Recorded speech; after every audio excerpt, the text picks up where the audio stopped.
नागपूर विधान परिषद पोटनिवडणूक आणि धाराशिवमध्ये महाविकास आघाडीची मतं फुटली आहेत।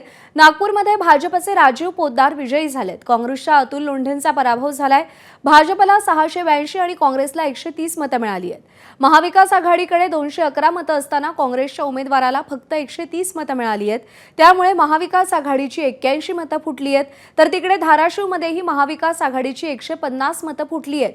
महायुतीचे उमेदवार बसवराज पाटलांना 845 मतं मिळाली आहेत, तर काँग्रेसच्या महेश देशमुखांना 124 मतं मिळाली आहेत। अमरावतीमध्ये काँग्रेस उमेदवार हर्षजित देशमुखांना 0 मतं मिळालेली आहेत। जिल्ह्यामध्ये काँग्रेसच्या 118 पैकी 96 नगरसेवकांनी मतदानच केलं नाही। मात्र व्हीप जुगारात काँग्रेसच्या 6 जणांनी मतदान केलं, तेही मतदान काँग्रेसच्या उमेदवाराला झालेलं नाहीये।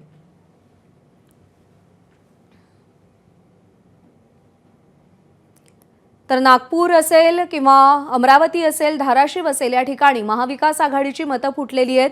भाजपचा विजय झालाय, नागपूरमध्ये काँग्रेसचा पराभव झालाय। अतुल लोंढेंना पराभवाचा सामना करावा लागतोय।